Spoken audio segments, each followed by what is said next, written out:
So we decided to replace our ceiling light in our kitchen with this fan. We had a circular 50-year-old fluorescent light fixture. This is a Mazon fixture we bought at Lowe's. It's a 44-inch fan, comes with a remote. Not a bad looking fan. It's about a foot off the ceiling.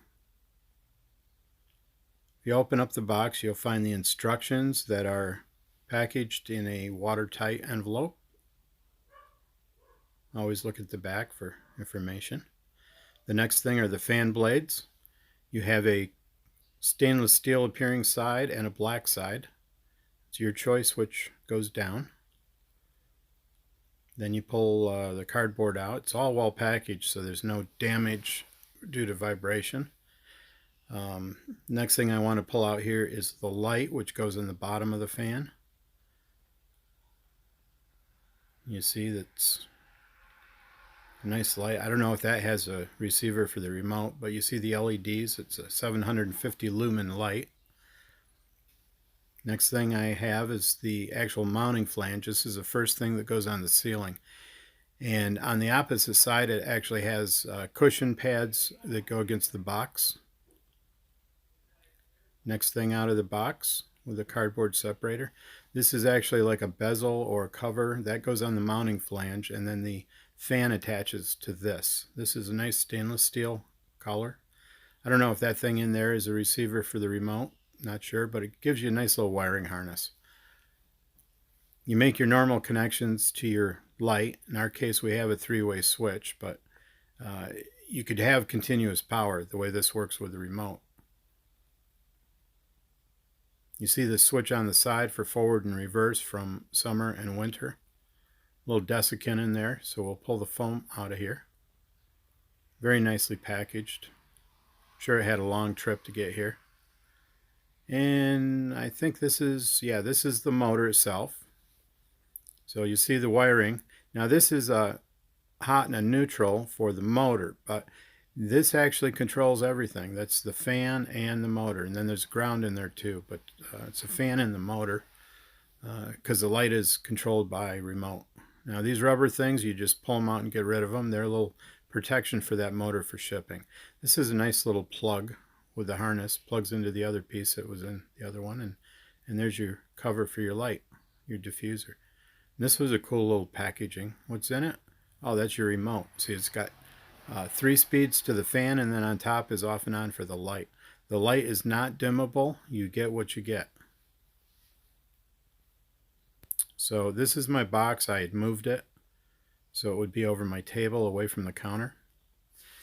Comes with instructions that are both in English and Spanish.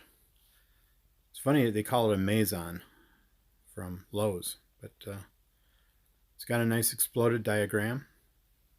Very clear directions.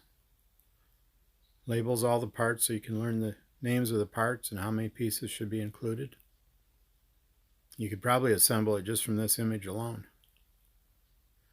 Nice thing about this mounting is the screws are pre-installed. You have to loosen 2 and you remove 2. And it has a hook on it where you hang the bezel. In the directions it tells you it must be flush mount, not on a sloped ceiling. You cannot hang it on an angled ceiling.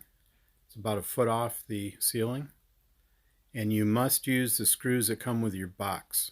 Now in my case it was an existing box in the house, and of course you want to have a box that is mounted to the joists to carry the weight of it. You can either have one of those little boxes you screw right into the joist, or one of those expandable ones. But this is what it looks like using the screws that were in my old light. So this is the bezel with the wire connections. So I just put the black to black and white to white in the ground.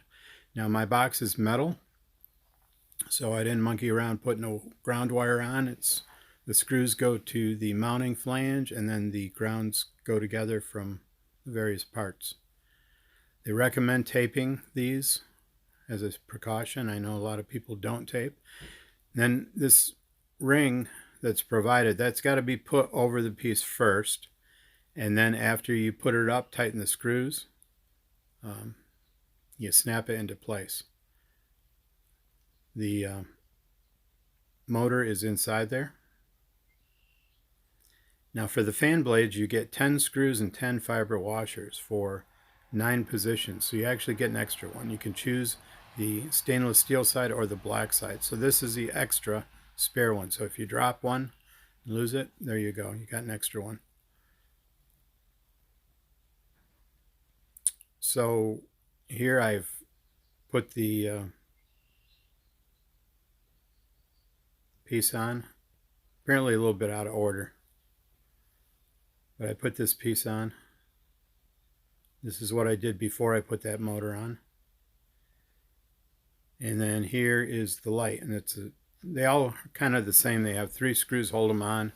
You have to remove one, loosen 2, and put it up and rotate and put in the screw and then tighten all 3. So look at all the LEDs in there. So it's a nice bright unit. That's with the light on, and then you can shut the light off with the remote. The light is only controlled by the remote. The speed is only controlled by the remote. So there's the light on, light off. It's the top button. Then you have the 3. There's speed 1. Speed 2 is up here. Speed 3 is down below. And then the 0 is the off position. So it's a nice little unit from Lowe's. I'm really happy with it. It's very quiet.